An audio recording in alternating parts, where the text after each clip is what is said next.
Bismillahirrahmanirrahim. Assalamualaikum warahmatullahi wabarakatuh. Hanya semoga selalu sehat dan tetap semangat menjalani kuliah daring pada hari ini dan seterusnya. Baik teman-teman, perkenalkan nama saya Muhammad Zulfani Bahtiar. Saya dari kelas Fikih Muamalah HKID. Di sini saya akan menjelaskan mengenai akad kirot atau mudorobah atau juga disebut profit sharing. Kegiatan ekonomi sering kita temui dalam kehidupan sehari-hari, seperti jual beli, kemudian utang piutang, pinjam meminjam. Pelaksanaan dan pemberian pinjam meminjam dari satu pihak kepada pihak lain merupakan suatu usaha takarub kepada Allah dan merupakan habluminanas atau bentuk kasih sayang kepada manusia.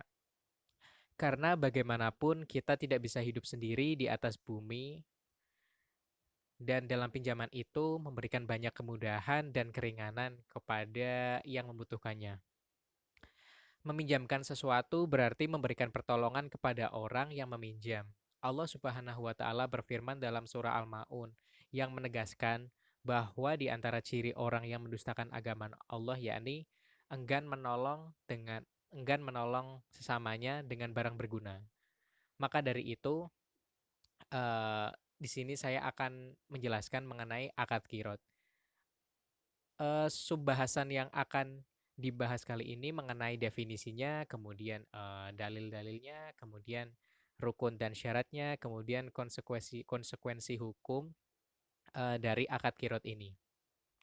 Baik teman-teman, kita masuk ke materi yang pertama mengenai definisi qirot. Qirot atau mudharabah ini mempunyai pengertian yang semakna. Akan tetapi mudharabah itu adalah bahasa penduduk Irak dan qirot adalah bahasa penduduk Hijaz. Dalam pengertian asalnya, qirot berarti al-qat'u atau cabang atau juga potongan. Sedangkan yang dimaksud qirot dalam istilah yakni harta yang diberikan seseorang kepada orang yang dikirotkan untuk kemudian dia memberikannya setelah mampu. Sedangkan menurut syarat, kirot yaitu akad yang mengharuskan seseorang yang memiliki harta memberikan hartanya kepada seseorang pekerja untuk dia berusaha, sedangkan keuntungan dibagi di antara keduanya. Kemudian pengertian pengertian kirot menurut para ulama. Yang pertama menurut para fuqaha. Kirot atau mudharabah ini adalah akad antara dua pihak atau orang yang saling menanggung. Salah satu pihak menyerahkan hartanya bagi pihak lain untuk diperdagangkan dengan bagian yang telah ditentukan dari keuntungan.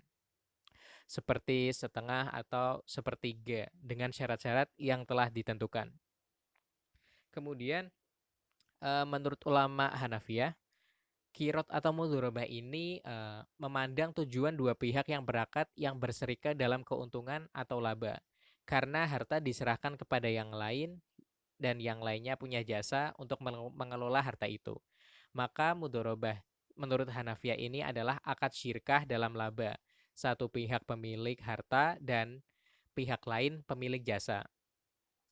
Kemudian menurut ulama Malikiyah, mudharabah atau kirot ini adalah akad perwakilan di mana pemilik harta mengeluarkan hartanya kepada yang lain untuk diperdagangkan dengan pembayaran yang ditentukan, misalnya emas atau perak.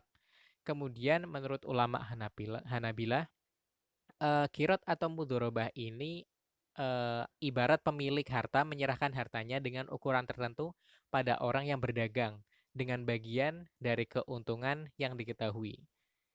Kemudian ulama Syafi'iyah berpendapat bahwa mudharabah ini adalah akad yang menentukan seseorang menyerahkan hartanya kepada yang lain untuk ditijarohkan. Kemudian kita masuk materi mengenai dalil diperbolehkannya kirot.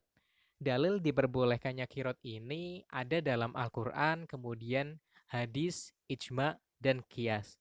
Kita akan bahas satu persatu mengenai dalil ini. Yang pertama dari dalil kirot dari Al-Quran. Diperbolehkannya kirot menurut Al-Quran terdapat pada surah Al-Muzammil ayat 20 yang berbunyi, A'udzubillahi minasyaitonirrajim. Bismillahirrahmanirrahim. Wa akharina yadribuna fil ardi yabghuna min fadlillah. Al-ayah, yang artinya dan mereka yang lain berjalan di atas bumi untuk menuntut karunia Allah Subhanahu wa taala. Kemudian di Al-Qur'an ini juga terdapat dalam surat Al-Jumu'ah ayat 10 yang berbunyi, A'udzubillahi minasyaitonirrajim. Fa idza qudiyatis sholata fantashiru fil ardi wabtaghu min fadlillah. Yang artinya apabila telah ditunaikan sholat, bertebaranlah kamu. Dan yang artinya apabila telah ditunaikan sholat, bertebaranlah kamu di muka bumi dan carilah karunia Allah Subhanahu wa taala. Kemudian dalil diperbolehkannya hadis. Hadis yang diriwayatkan oleh Ibnu Majah dari Suhaib bahwa Nabi Shallallahu Alaihi Wasallam bersabda, yang artinya dari Sohih bin Suhaib dari bapaknya berkata bahwa Rasulullah Shallallahu Alaihi Wasallam bersabda, 3 perkara yang di dalamnya terdapat keberkatan, yaitu jual beli sampai batas waktu, mukorodah atau memberi modal, dan mencampurkan gandum dengan tepung untuk keperluan rumah, bukan untuk dijual. Hadis riwayat Ibnu Majah. Kemudian dalam hadis yang kedua yang diriwayatkan oleh Tobroni, yang artinya diriwayatkan dari Ibnu Abbas bahwa Sayyidina Abbas bin Abdul Muthalib jika memberikan dana ke mitra usahanya secara mudharabah, maka ia mensyaratkan agar dananya tidak di bawah mengarungi lautan, menuruni lembah yang berbahaya, atau membeli ternak. Jika menyalahi peraturan tersebut, maka yang bersangkutan bertanggung jawab atas dana tersebut. Disampaikanlah syarat-syarat tersebut kepada Rasulullah SAW dan Rasulullah pun memperbolehkannya. Kemudian diperbolehkannya qirot atau mudharabah ini ada dalam ijma. Di antara ijma dalam mudharabah adanya riwayat yang menyatakan bahwa jamaah dari sahabat yang menggunakan harta anak yatim untuk mudharabah, dan perbuatan tersebut tidak ditentang oleh sahabat yang lainnya. Kemudian diperbolehkannya qirot ini juga ada dalam qiyas. Mudharabah dikiaskan al-musyaqah atau menyuruh seseorang untuk mengelola kebun. Selain di antara manusia ada yang miskin dan ada juga yang kaya. Di satu sisi banyak orang kaya yang tidak dapat mengusahakan hartanya. Di sisi lain tidak sedikit orang miskin yang mau bekerja tetapi tidak memiliki modal. Dengan demikian, adanya mudharabah ini ditujukan antara lain untuk memenuhi kedua golongan di atas, yakni untuk kemaslahatan manusia dalam rangka memenuhi kebutuhan mereka. Nah, kemudian yang akan saya paparkan yakni mengenai syarat dan rukun akad qirot. Di mana syarat qirot yang pertama adanya harta atau modal. Harta tersebut harus jelas, kemudian bentuknya tunai dan diserahkan. Maksud dari modal harus jelas yakni modal itu harus dinyatakan dengan jelas jumlahnya. Seandainya modal berbentuk barang, maka barang tersebut harus dihargakan dengan harga semasa dalam uang yang beredar atau sejenisnya. Kemudian dalam bentuk tunai. Maksudnya bukan dalam bentuk piutang atau kredit. Kemudian modal harus diserahkan kepada mutorib untuk memungkinkan melakukan usaha.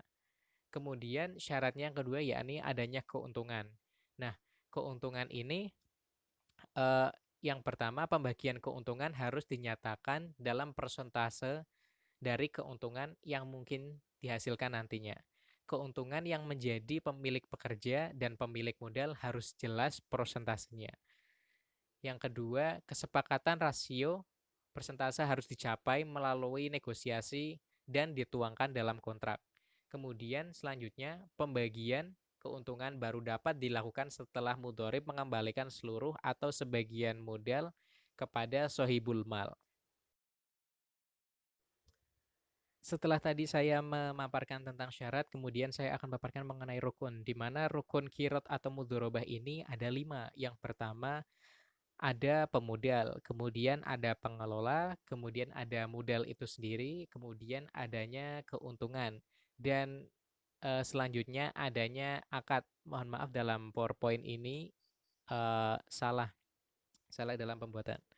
Kemudian kita lanjutkan ke konsekuensi hukum dari akad kirot ini. Di mana konsekuensi hukum akad kirot ada 4. Yang pertama ada hukum kirot fasid atau rusak, kemudian ada hukum kirot terikat, kemudian ada hukum kirot sohih, kemudian ada hukum kirot mutlak. Yang pertama akan saya jelaskan mengenai hukum kirot fasid, di mana hukum kirot fasid ini adalah pemilik modal harus memberikan syarat kepada pengusaha dalam membeli, menjual, atau membeli barang. Kemudian pemilik modal mengharuskan pengusaha untuk bermusyawarah sehingga pengusaha tidak bekerja kecuali atas izinnya. Kemudian hukum kirot yang terikat.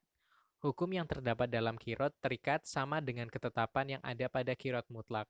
Namun ada beberapa pengecualian, antara lain yang pertama dalam penentuan tempat, kemudian penentuan orang, kemudian penentuan waktu. Kemudian hukum kirot sohih. Hukum kirot sohih ini tanggung jawab pengusaha. Ulama fikih telah sepakat bahwa pengusaha bertanggung jawab atas modal yang ada di tangannya, yaitu sebagai titipan hal ini karena kepemilikan modal tersebut atas seizin pemiliknya.